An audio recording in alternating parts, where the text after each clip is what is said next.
Hello and welcome back to the Craft Mansion. I'm David and finally I am back with more props. However, I don't know if you can notice, but some of the props behind me have moved. And that's because I have changed rooms. This is a different room, but I still tried to keep the same aesthetic, so not much has changed. The bench is darker because I stained it, as I explained in the previous prop video, but despite these small changes, this is still the Craft Mansion.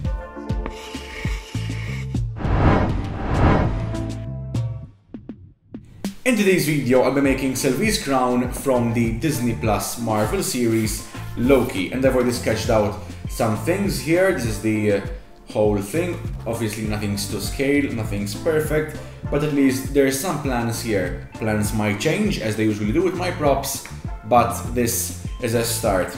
And to design the thing to scale, I will be using my own head. So...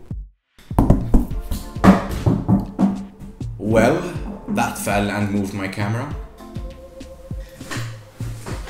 This should do. It's a bit larger than my head. I made this when I made the Daredevil helmet, which is over there. And because it's slightly larger, I will have to modify the template a bit, but this is a start.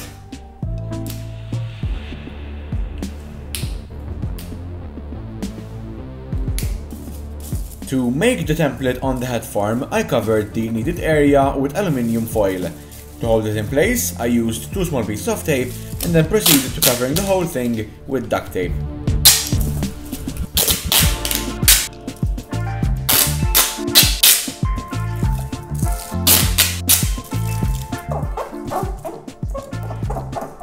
I only designed one half as I could flip it to make the other. I removed it from the head form, cut off some excess tape, but before proceeding, I also checked the design on myself. Good thing I did, because I had to modify some things. Once I was happy with the design, I cut it out and transformed it onto cardstock. As planned, flipping it gave me the entire crown template. This template and all that follow will be available for purchase through the link in the description below. The small fee would help me and the channel in future projects. I also designed the horn to be included as a template. I copied the crown template onto 2mm EVA foam. I really need to invest in lighter foam because black is literally the worst. Somehow, I managed to keep on the lines when cutting the shape.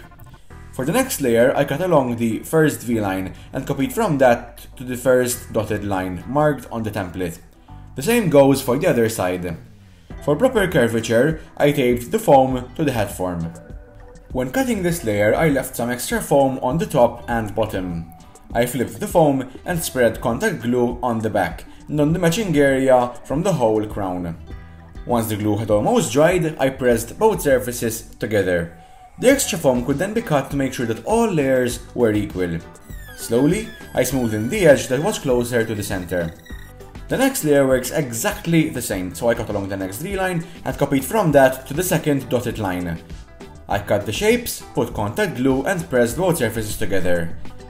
Then I removed the excess foam from the top and bottom and proceeded to smoothing the curve. The next layer should be copied as a hole and then glued in the center. As usual, remove the extra foam once glued. Finally, on goes the last whole layer. As a result, all layers should be roughly the same size at the edge. Using the centerpiece of the template, I marked its side edges on the crown to help me when gluing later on. I transferred the design onto foam and also cut the 2 thin bottom strips. On the back of the larger piece, I made 2 beveled cuts at the center and glued them together to keep the foam bent. I used contact glue again to stick this piece. For the other 2 parts, I started gluing from the center, and as I went further away, I separated the strip from the other piece next to it. Using my Dremel tool, I sanded the edges flat.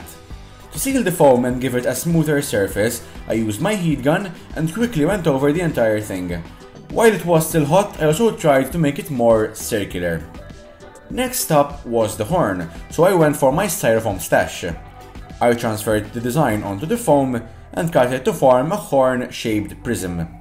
A foam cutter can make this process even quicker. Another template for the thickness of the horn, which should be transferred on the outer side.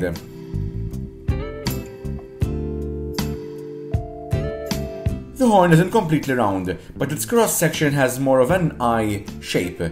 I carved and sanded the foam.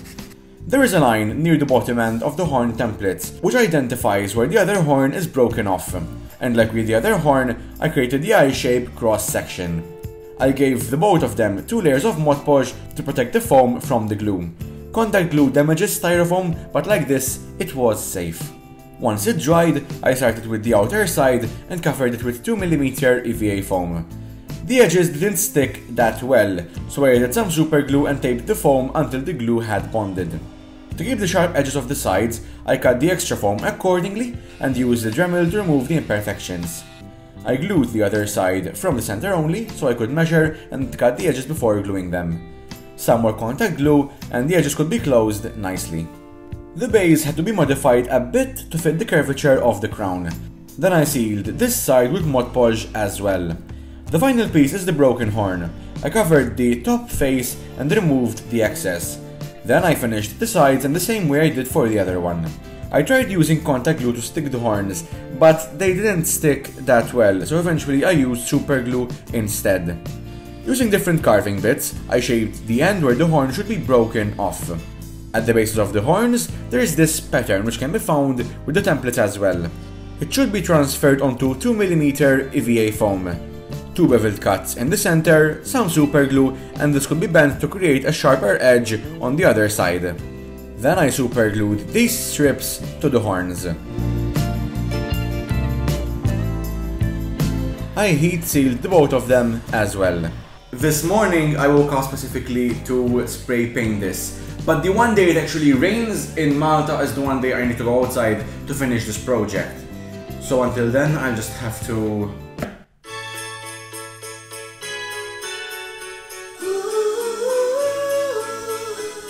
Don't judge me, okay? It's October, so it's not too early for Christmas music.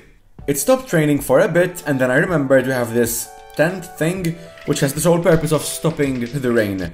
The whole thing should be sprayed with gold paint. The crown is now almost done, but as usual, the last step is some weathering. For all the weathering, I used brown shoe polish. I started with a thin brush for all the deep areas, removing the excess with a tissue. Then I used a larger brush to wash over the whole thing to make the golden shades uneven. From plan to foam, SYLVIE'S crown was finished.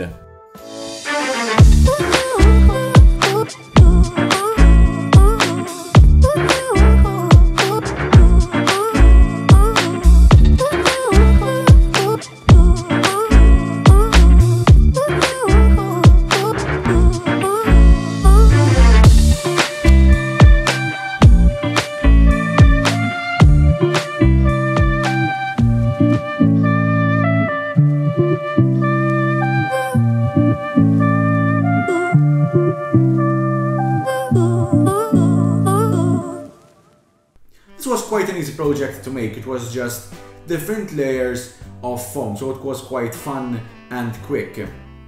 I did plan to do this before going on my 2 trips, so this plan has been with me for quite some time now. And speaking of plans, I had originally planned to put, I'm saying the word plans too much. I was going to put wire in the horn just to keep it steady, and wire in the whole thing so it could stick better to my head, but then I used styrofoam, and here there's nothing at all really, because it's sticking to my head with just the paint itself. Foam is a bit more slippery, but when I painted it, it's just sticking to my head. There's nothing holding it here, so it worked out perfectly. There are some projects where things turn out better than planned. If you want to see those projects and other ones where things went a bit askew, you can subscribe to my channel right here. These are some more videos from my channel. And until next time, this is SYLVIE'S Crown, I'm David, and this is the Craft Mansion.